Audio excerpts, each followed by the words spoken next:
সূরাতুল ইখলাস আপনারা কি জানেন এটা কোরআনের কততম পারায় অবস্থিত? 30তম পারায়। এবং এই সূরাটি মাক্কি সূরা। এই সূরাটা মক্কাতুল মুকাররমাতে নাজিল হওয়ার কিছু প্রেক্ষাপট আছে। প্রেক্ষাপটগুলো হচ্ছে আরবরা বংশকে খুব গুরুত্ব দেয়, বংশ প্রিজার্ভ করা, লিনিয়েজকে প্রিজার্ভ করা। এবং তারা মানুষকে দেখে, শুধু মানুষ তো না, মানুষের পায়ের ছাপ দেখে বলে দিতে পারতো তার বাবাকে, পর দাদাকে, 14 পুরুষের নাম বলে দিতে পারতো।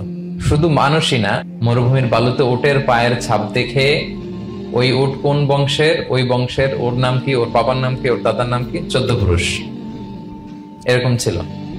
এবং তারা দুজন মানুষকে যদি ঢেকে রাখা হয়, পায়ের একেবারে শেষের দিকের ছোট আঙ্গুল দেখে, এটাকে ইলমুল কিয়াফা বলে, ওই ছোট আঙ্গুলের শেপ দেখে ওরা বলে দিতে পারতো সে কোন বংশের, তার বাবার নাম কি, দাদার নাম কি, 14 পুরুষ। তারা এই লিনিয়েজকে প্রিজার্ভ করতো আর কি এইভাবে। এবং এই বংশ পরিক্রমা মুখস্থ করা, জানা, জিজ্ঞেস করা, এটাকে গুরুত্ব দিত। তো তারা আল্লাহকেও আমাদের মতো এরকম একজন সত্তা ভেবে আল্লাহ হাবিব সাল্লাল্লাহু আলাইহি ওয়াসাল্লামকে জিজ্ঞেস করতেছে যে ইদান খালাকাল্লাহু কুল্লা শাই ফামান খালাকাল্লাহ। মুহাম্মদ, তুমি তো বলো যে আল্লাহ নাকি সব সৃষ্টি করেছে, তো আল্লাহকে কে সৃষ্টি করেছে? অথবা বলো যে আল্লাহর বাবাকে, আল্লাহর দাদাকে, আল্লাহর পরদাদাকে, আল্লাহর বংশটা বলো। তো তখন তাদের এই প্রশ্নের জবাবে আল্লাহ তাআলা সূরাতুল ইখলাস নাজিল করেন যে কুল হুয়াল্লাহু আহাদ। হে নবী, আপনি বলুন আল্লাহ হচ্ছেন এক, অদ্বিতীয়, ইউনিক, অ্যাবসলিউট। আল্লাহুস সামাদ, তিনি হচ্ছেন সামাদ, তিনি কারোর প্রতি নির্ভরশীল নন, অমুখাপেক্ষী। লাম ইয়ালিদ ওয়া লাম ইউলাদ, তিনি কাউকে জন্ম দেনও নাই, আবার তিনি কারো কাছ থেকে জন্ম নেনও নাই। ওয়া লাম ইয়াকুল লাহু কুফুয়ান আহাদ, তার সমকক্ষ, তার মতো, তার সিমিলার মহাবিশ্বে দ্বিতীয় কেউ নাই।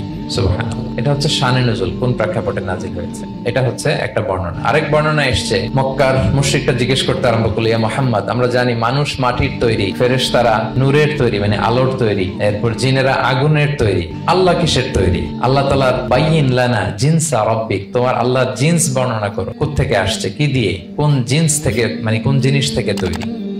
তখন আল্লাহ তাআলা এই সূরাটা নাজিল করলেন, কুল হুয়াল্লাহু আহাদ আল্লাহুস সামাদ লাম ইয়ালিদ ওয়া লাম ইউলাদ ওয়া লাম ইয়াকুল লাহু কুফুয়ান আহাদ। এইভাবে অনেকগুলো বর্ণনা পাওয়া যায় যে এরকম প্রেক্ষাপটে যখন রাসূল সাল্লাল্লাহু আলাইহি ওয়াসাল্লামকে তারা এই সমস্ত প্রশ্ন জিজ্ঞেস করে, তখন তাদের প্রশ্নের জবাব স্বরূপ আল্লাহ তাআলা 4 আয়াত বিশিষ্ট এই সূরাটি নাজিল করেন। Be a part of our vision to listen and share the khair.